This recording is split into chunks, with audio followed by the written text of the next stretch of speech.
Paano nga ba gawin ang text portrait sa HTML o .css?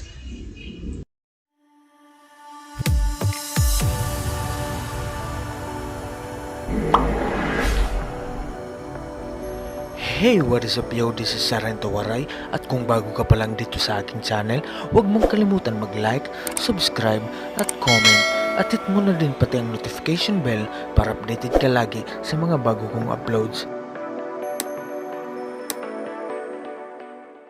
Hey guys, so welcome to my channel. For today's video ay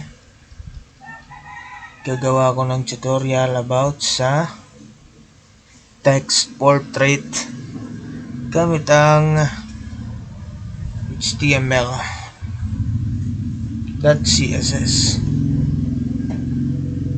And first of all, kailangan natin mag-download ng mag-install ng Sublime Text para mas maganda. Pero okay naman, pwede naman siyang pang notepad lang. Pwede siya sa notepad. Hindi ko lang alam kung anong gagawin sa mga Android phone. Basta ito, for PC lang yung ituturo ko. So, ayan, may Sublime Text na ako.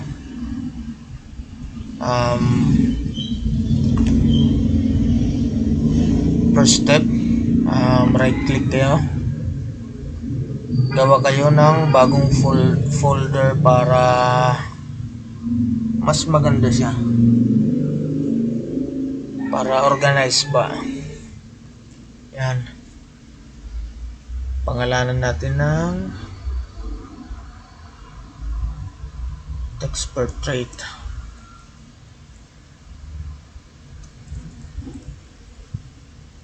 Yung sa loob ng folder is gagawa kayo ng right click, new text document, pangalanan natin portrait, dot, gagawin natin siyang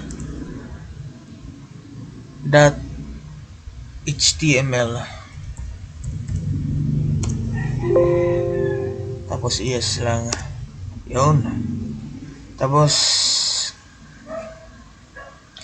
kung mapapansin nyo, naging ano siya, naging pang Chrome. Yan, kung ano yung browser nyo, lalabas dito sa pang HTML. So yung gagawin natin, kasi pag i-click mo to, yan, lalabas lang siya sa browser, wala pa siyang laman. Lagyan natin ng laman. So yung gagawin natin dito ay right click and open with. So hanapin natin yung Sublime Text dito. Choose another app.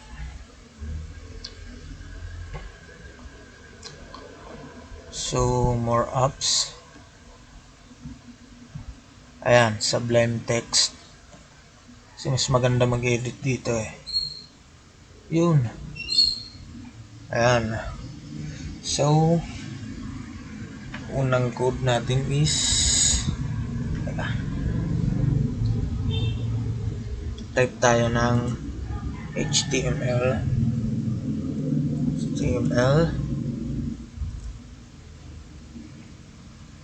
Tapos gawa tayo ng head.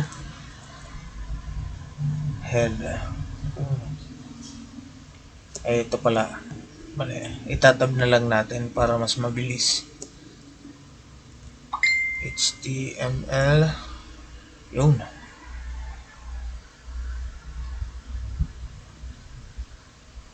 So sa head niya,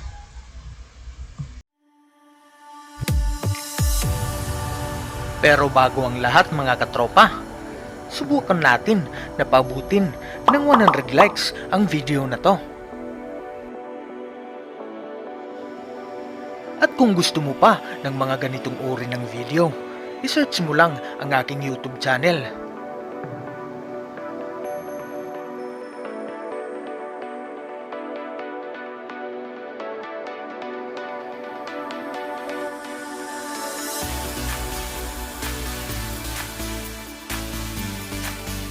Pindutin mo ang subscribe button at pindutin mo na din pati ang notification bell para updated ka lagi sa mga bago kong uploads.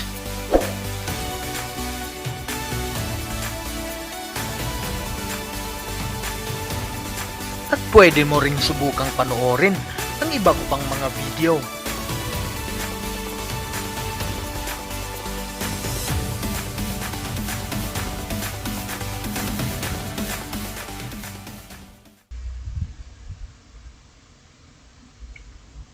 Isa-isahin na natin para makahabol kayo. Kasi pag gagamit ako ng tab, naisip ko parang mahirapan kayong habulin yung tutorial. So, start tayo. Isa-isahin lang natin. So, HTML head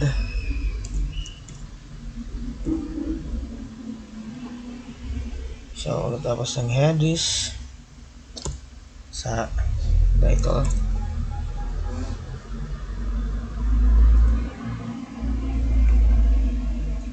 Title is kaya nating CSS text or trait effect. Ayan, kahit ganyan lang.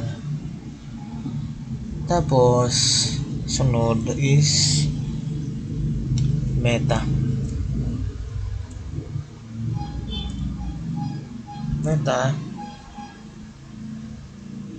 char set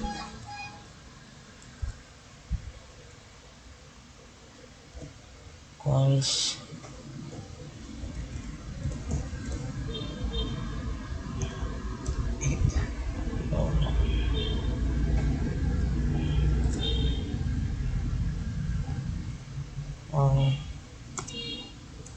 sundan nyo na lang ako guys ha.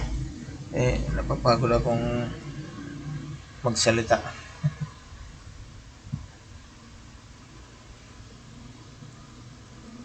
Ito.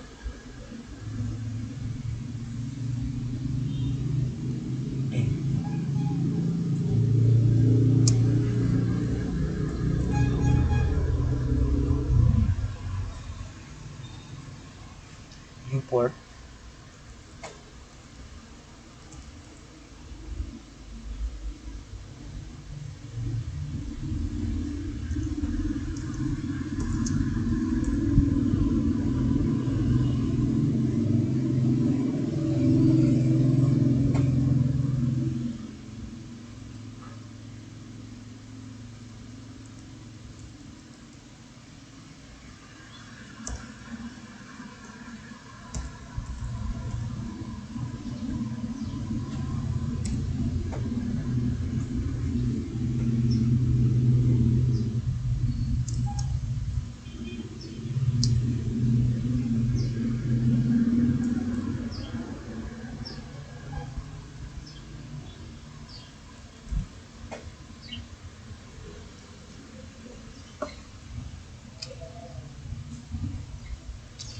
So, balik pala tayo dito sa folder na to.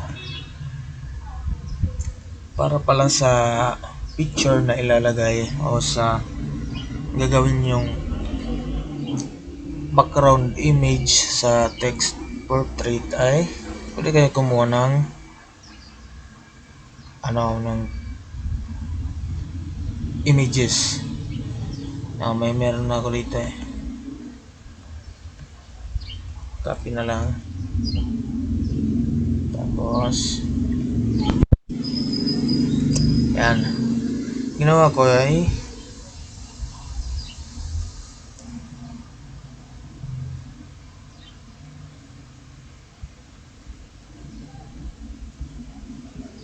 Nilagay ko dito yung image na gagawin kong background sa text portrait. So balik tayo sa Sublime. Patuloy natin to. So ang susunod dyan is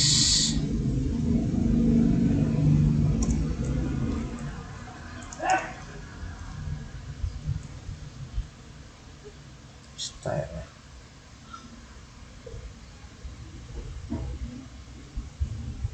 Yung style.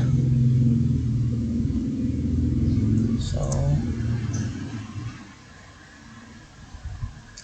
ito na, dito na yung body.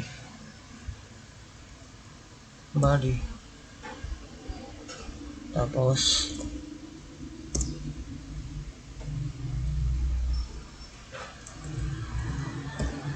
display flex.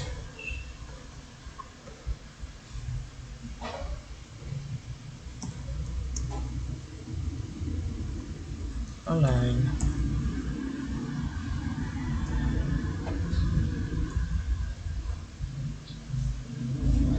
Center natin. Siyempre. Tapos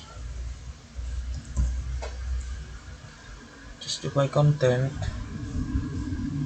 Center. Ito yung mas maganda sa paggamit ng mga software na pang program, kasi automatic siyang nagre-read, tapos may color siya, di katulad sa notepad. Tapos height gawin natin 100, no? Tapos yung margin is 0 lang.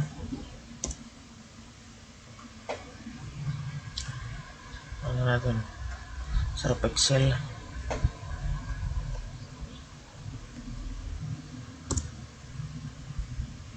Background color is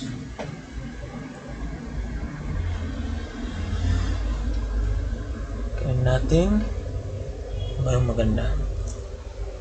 Ito 262626.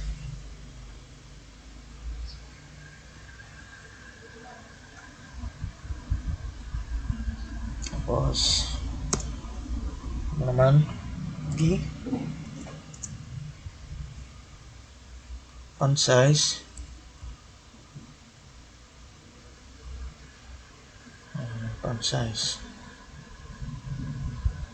is 12 na lang natin, 12 pixel. Line height 12 din. Background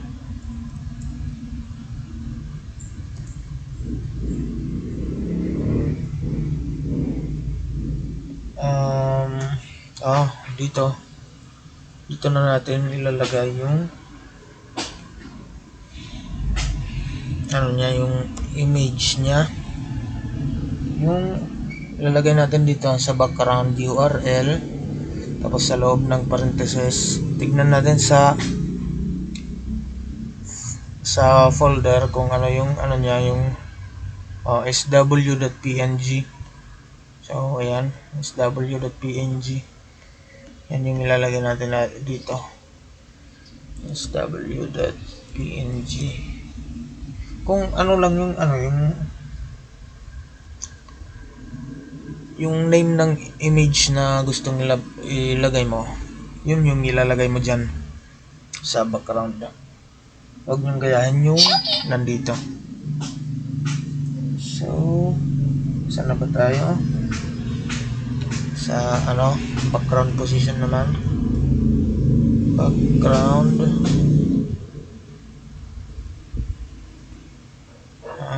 position is Tapos center lang. Sorry guys, maingay yung yung aso ng kapitbahay. Yan. Lagyan na. Okay. Background.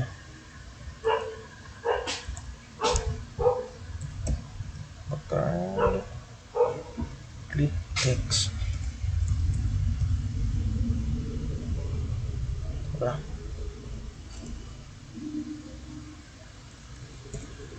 Ayan.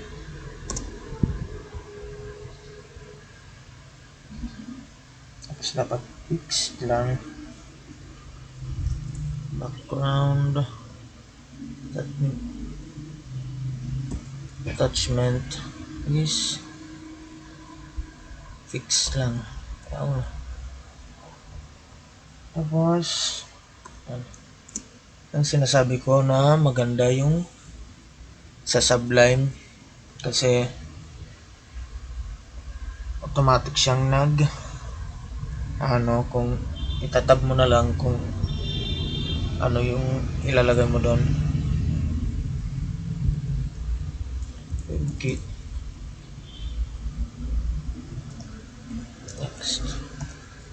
Okay. Color.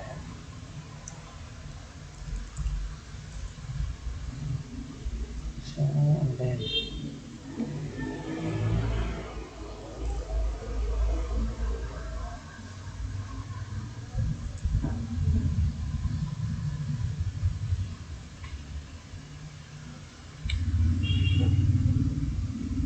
two point five.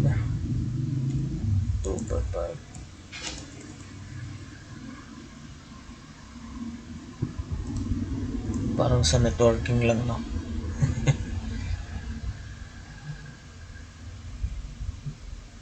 So, susunod ay yung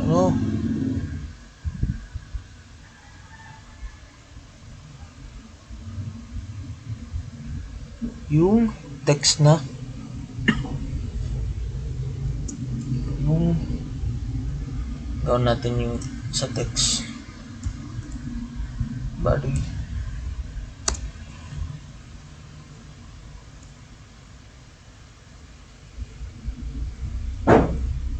P. Ayan.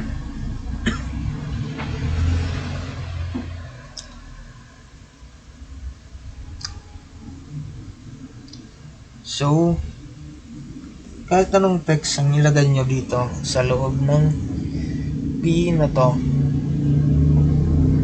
basta yung importante ay mahaba para matabunan lahat, para masakop niya yung sa screen. So, try natin to. Sa rin to. Ay, ito. Please subscribe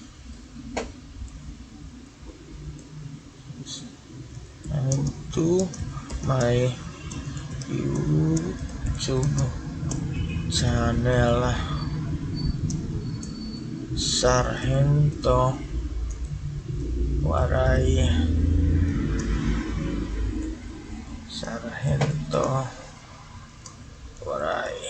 Yan. So, highlights natin to. Kakapihin ko lang to. Tapos, padamihin natin para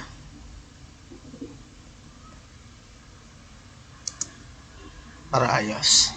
Para umaba siya. Teka.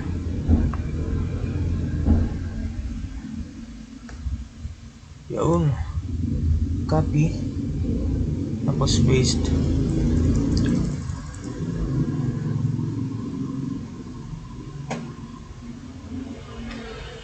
Yun. Tama na siguro yan, no? Tapos, kulang pa yata yung code ko kasi makikita nyo dito yung HTML. Wala siyang kapares dito.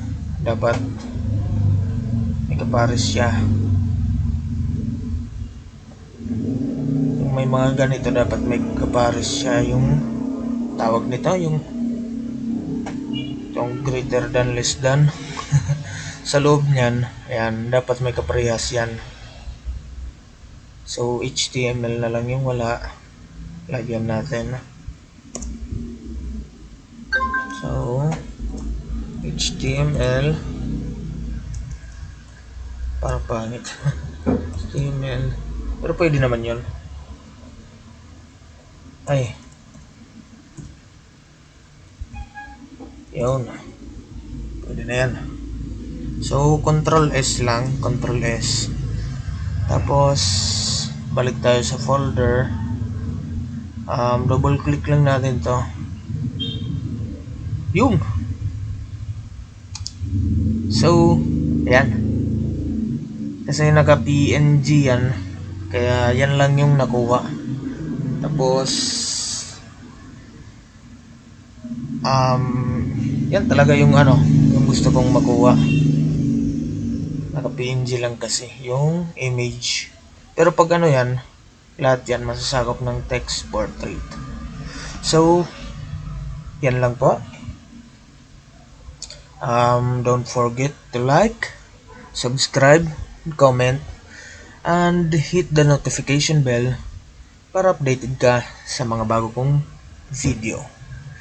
So this is Sargento Waray signing out. Thank you for watching. Bye.